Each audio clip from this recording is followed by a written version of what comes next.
తీసుకొచ్చావు, మరి కొనదేంటి? బెండకాయలు, దొండకాయలు. మటను చికెను రేపు కొని పెడతాను, సరేనా? ఎప్పుడు ఏదడిగినా రేపు రేపు రేపు అంటావు. నువ్వు ఎప్పుడు ఇంతే. బాలే దానివే. వీడు నన్ను బతకనిచ్చేలా లేడు.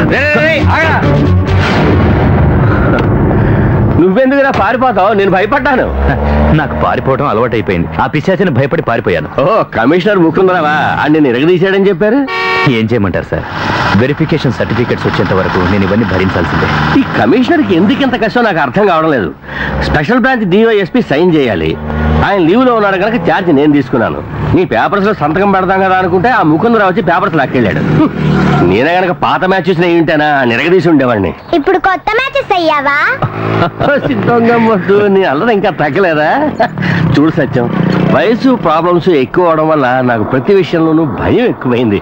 అందుకనే వాలంటరీగా అడ్మినిస్ట్రేషన్కి ట్రాన్స్ఫర్ చేయించుకున్నాను నేను. నాకు ఎలాగైనా ఉద్యోగం రాకుండా చేయాలి, అదే ఆ ముకుందరావు ఉద్దేశం. నీకు తెలుసా, నీ పేరు మీద వాడు 4-5 నాన్ బెయిలబుల్ కేసులు ఛార్జ్ చేసి పెట్టాడు. వాడు ఏమైనా చేయగలడు. పెద్ద మేనమామ మాజీ ముఖ్యమంత్రి, ఇంకో మేనమామ అస్సాం గవర్నర్, అన్న వ్యవసాయ మంత్రి, వాడి తమ్ముడు రాష్ట్రం మొత్తాన్ని గుప్పెట్లో పెట్టుకుని అబ్కారీ కాంట్రాక్టర్, లంచాలు కమిషన్లు అంటూ కోట్లు సంపాదిస్తున్నాడు. అయినా సరే 100 రూపాయల లంచం కోసం వాడు ఇప్పటికీ కక్కుర్తి పడతాడు. నీకు తెలుసా, ఈ సిటీలో నంబర్ 1 క్రిమినల్ ఎవరు అంటే నేను చెప్పగలను, సిటీ పోలీస్ కమిషనర్.